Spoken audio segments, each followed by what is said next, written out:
கலந்து கொண்டிருக்கின்ற அத்துணை தோழர்களுக்கும் தமிழ்நாடு மின்வாரிய தொழிற்சங்க கூட்டு நடவடிக்கை குழுவின் சார்பாக நெஞ்சார்ந்த நன்றியையும் வாழ்த்துக்களையும் வணக்கத்தையும் தெரிவித்துக் கொள்கின்றேன். தோழர்களே, இன்றைக்கு நாம் நடத்துகின்ற வேலை நிறுத்தம் எதற்காக என்பதை தொழிற்சங்க தலைவர்கள் அவர்களுக்கே உரிய பாணியில் அழகாக எடுத்துரைத்திருக்கின்றார்கள். நானும் அதிக நேரத்தை எடுத்துக்கொள்ளவில்லை.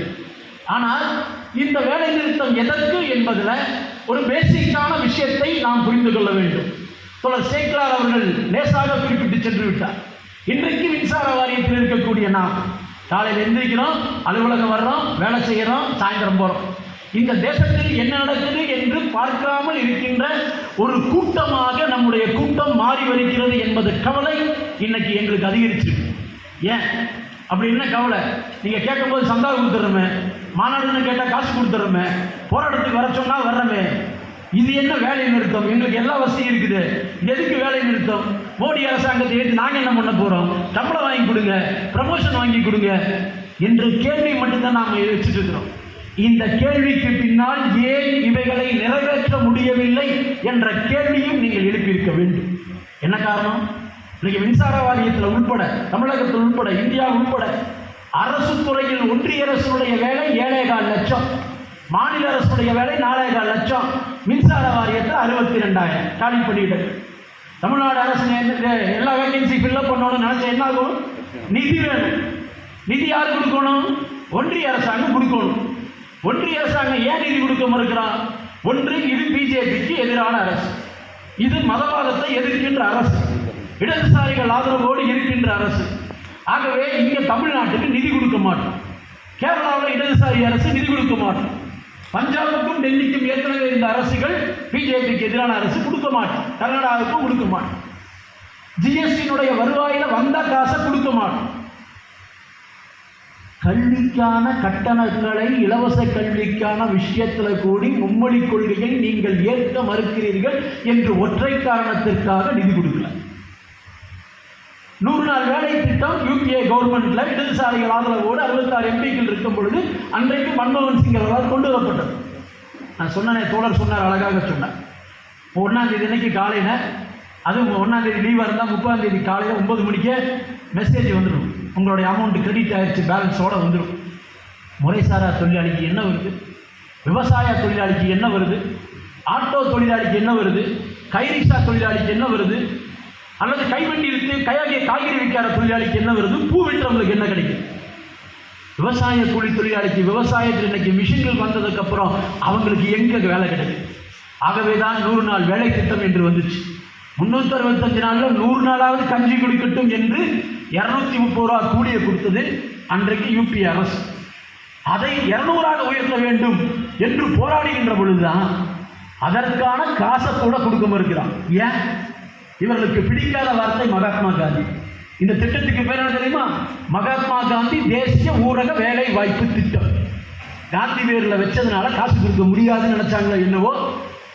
தொழிற்சங்கங்களும் விவசாய சங்கங்களும் போராடினதுக்கு அப்புறம், உங்களுக்கு தான் தெரியாது அந்த கதையை, இவ்வளவும் போராடினதுக்கு அப்புறம் தான் 30ஆம் தேதி அன்னைக்கு 1995 கோடியை விடுவிச்சிருக்காங்க. இன்னும் 1000 கோடி கடன். பட்டேலுக்கு 3000 கோடி சிலை வைக்கிறவர்கள் இந்தியாவின் இரும்பு மனிதர், வரலாற்றில் படிச்சிருக்க உண்மைதான். அவருக்கு 3000 கோடி சிலை. ராமர் பிறந்த இடத்துக்கு கோயில் கட்டுவதற்கு 54,000 கோடி கட்டு வேண்டான்னு சொல்ல. விவசாய தொழிலாளிக்கு காசு கொடுக்கணும் இல்லை. தமிழகத்தில், இந்தியாவில் இருக்கக்கூடிய பல்வேறு மாநிலங்களில் தொழிற்சாலைகளை உருவாக்கணும் இல்லை. ஜெய் ஸ்ரீராம் என்ற கோஷத்தை முன்மொழிந்தால் வேலை கிடைக்குமா? கடவுள் நம்பிக்கை இருக்குதோ இல்லையோ அதுக்குள்ள தொழிலாளி வரமாட்டான். அவனுடைய அடிப்படை உரிமை என்ன என்பதை பற்றி கவலைப்படாத ஒரு அரசு. அதான் இன்னைக்கு மின்சார வாரியத்தில் ஆளை போட முடியல, அரசு துறையில் ஆளை போட முடியல, பல்லாயிரக்கணக்கான காலி இடங்களை நிரப்ப முடியல. வீட்டுக்கு ஒருவர் வேலை என்று வந்துச்சுன்னு சொன்னாங்க. இன்னைக்கு என்ன நிலைமை? அந்த வீட்டில் இருக்கக்கூடிய, அவரை நம்பி இருக்கக்கூடிய 4 பேர் அல்லது 5 பேரோ 3 பேரோ நிச்சயமாக அந்த குடும்ப வறுமையில் இருந்து விடுபடும். தேசத்தினுடைய பொருளாதாரம் கொஞ்சம் மேலே போடும். நம்மளுக்கெல்லாம் ஒரு கற்பனையில் வாழ்ந்து பாருங்க. நமக்கெல்லாம் வேலை இல்லை. இப்போ நம்ம நிலைமை என்னவா இருக்கும்? நம்ம குடும்பத்தில் இருக்க குழந்தைகள் நம்ம என்னவா இருக்கும்? எந்த பள்ளிக்கூடத்தில் படிக்க வைக்க முடியும்? இல்லை எங்கே வாழ முடியும்? இன்னைக்கு கிராமப்புறத்தில் பல்வேறு போராட்டங்களுக்கு நடுவிலையும் வாழ்ந்து கொண்டிருக்கின்ற அடுக்கி வைத்த மூட்டையில் அடிமூட்டையாக இருக்கக்கூடிய தொழிலாளர்களுடைய உடம்புகளை நாம் புரிந்து கொள்ள வேண்டும் என்று சொன்னால் இந்த வேலை நிறுத்தத்தை வெற்றிகரமாக்க வேண்டும். அவனுக்கான உரிமை. உன்னோடு நான் இருக்கிறேன். நான் மின்சார தொழிலாளி, ஆர்கனைஸ் தொழிலாளி. என்னை போன்ற உதிரி தொழிலாளர்கள் நிறைய இருக்கிறாங்க, தொழிலாளி வர்க்கம். நண்பர் நாகராஜ் அவர்கள் பேசுகின்ற பொழுது அழகாக சொன்னார், எங்களுக்கு அரசியல் இல்லை. ஒன்றை நினைவுபடுத்த விரும்புகின்றேன். தொழிலாளிக்கான அரசியல் இல்லை என்று சொன்னால் உங்களை அரசியல் கப்பி பிடித்து அழித்துவிடும். எனக்கான அரசியல் தேவை, என்னுடைய வர்க்கத்திற்கான அரசியல். அது திராவிட அரசியலா, பெரியார் அரசியலா, அம்பேத்கர் அரசியலா என்பது அல்லவே. எல்லோருக்கும் எல்லாம் கிடைக்கின்ற அரசியலாக கூடியிருக்கலாம். பட் எனக்கான ஒரு அரசியல் களத்தை வேண்டும். மக்களுக்கு சேவை செய்கின்ற நாம், நம்முடைய உறுப்பினர்களுக்கு அல்ல. இந்த தேசத்தை நீங்கள் பாதுகாக்க வேண்டும், பொதுத்துறைகளை பாதுகாக்க வேண்டும் என்று கணக்கிடுகின்ற பொழுது யாருக்கு? ஏன் சார்ந்த சங்கத்துடைய, ஏன் தொழிலாளிக்கா? இல்லை, ஒட்டுமொத்த சமுதாயத்திற்கான கள போராட்டத்தை நான் நிற்கிறேன் என்ற உணர்வு நம்மளுக்கு வர வேண்டும். ஒரு பக்கம் நாம் நினைத்து பாருங்கள், தேசம் சுதந்திரம் அடைந்த பொழுது 1947 5 திட்டங்கள் மூலம் உருவாக்கப்பட்ட பொதுத்துறைகள். 2019 பட்ஜெட்டில் பிஜேபி அரசாங்கத்துடைய பட்ஜெட் நமக்கு ஒன்றும் பெரிய இது இல்லை.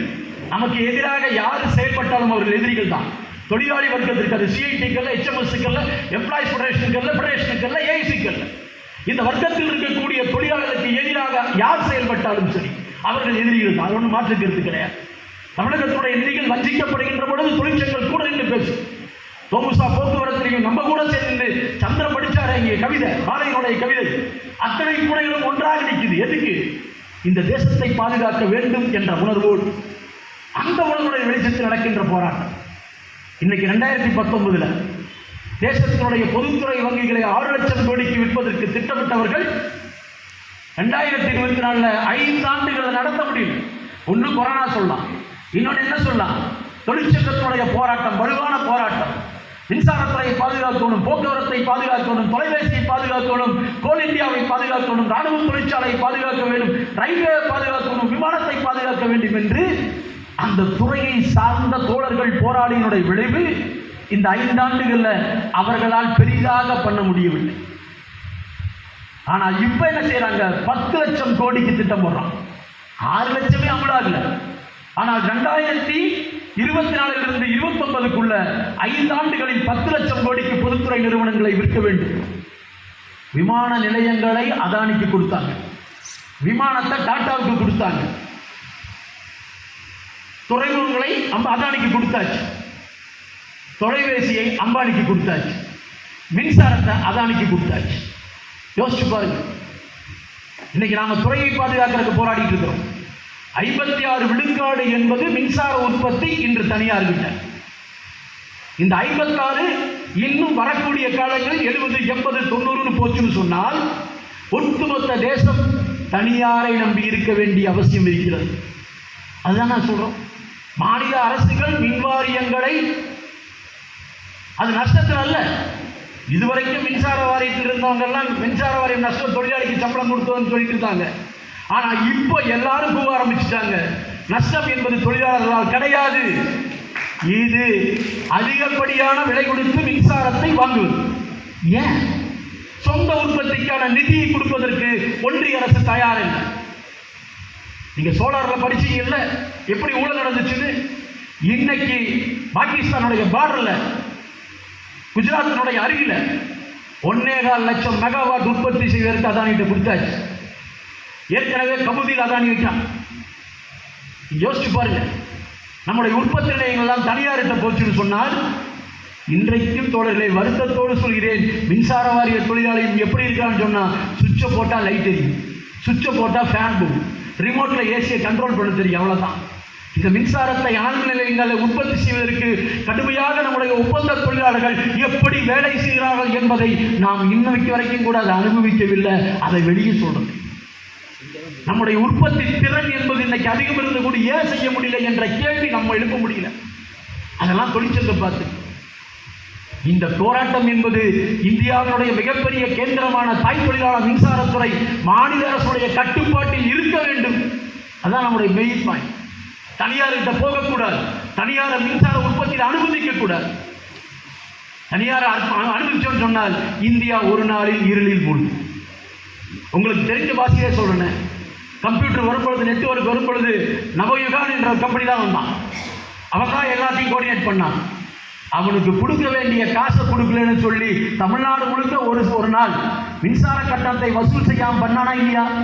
ஹைகோர்ட்டுக்கு போய் நீதிமன்றத்துக்கு போய் அப்புறம் தானே வாங்கிட்டு வந்து வசூல் செய்ய வேண்டிய நிலை என்பது வந்துச்சு.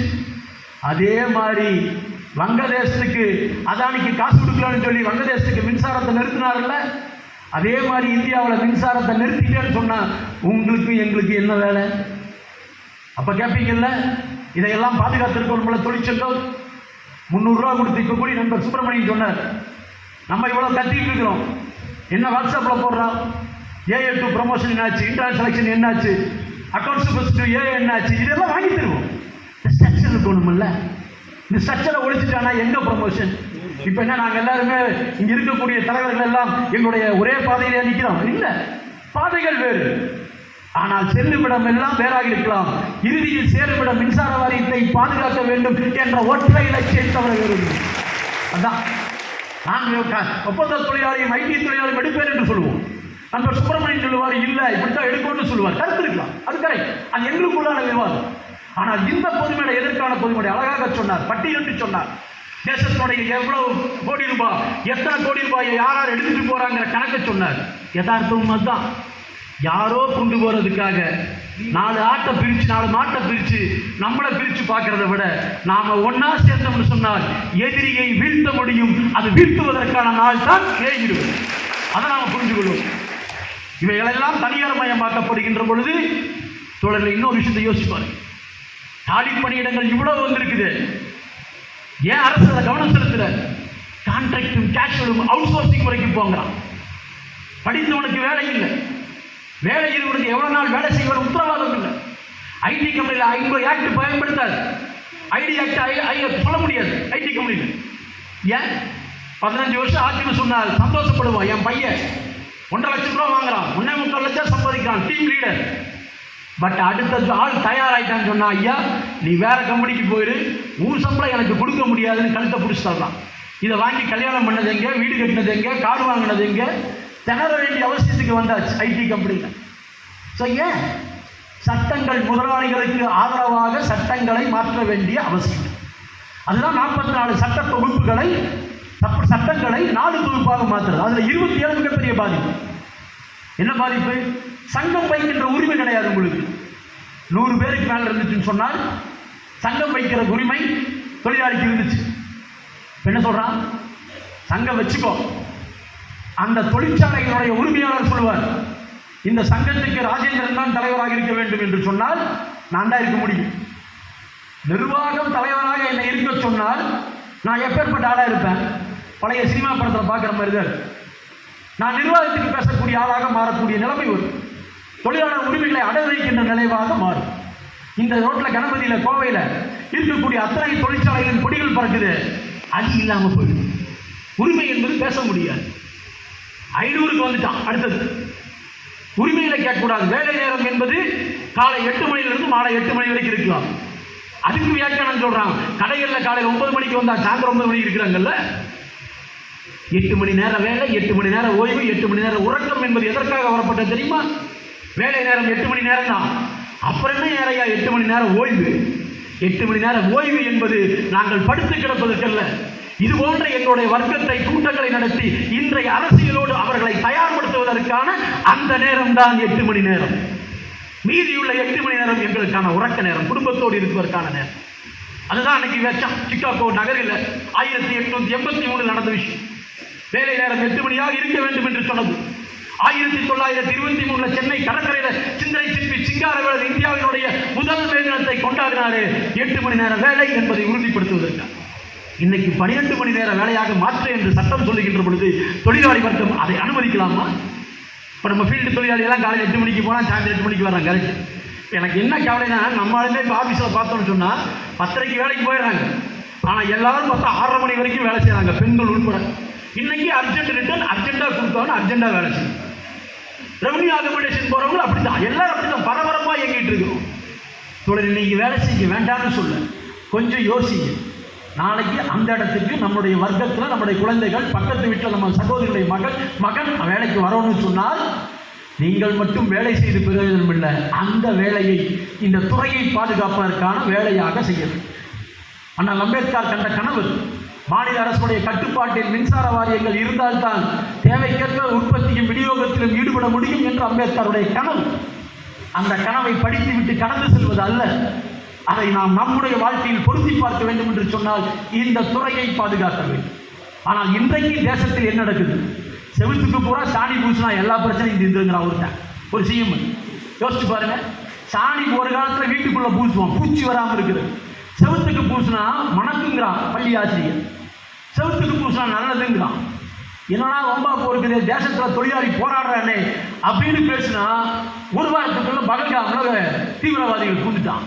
இப்போ தொழிலாளி பிரச்சனை பேசுறதா, வக்பு வாரி சட்டத்தை பேசுறதா, எங்க கதையை பேசுறதா, நாட்டை பற்றி கவலைப்படுறதா? திசை திருப்பியாச்சுல்ல. ஆமா, நாளைக்கு போர் சூழல் ஒத்திக்க பாகிஸ்தானுக்கு தண்ணி விட மாட்டேன், சிந்திரியை நிறுத்துங்கிறான். தண்ணி நிறுத்துறது அவ்வளவு சாமானியமா? யோசிச்சு பாருங்க.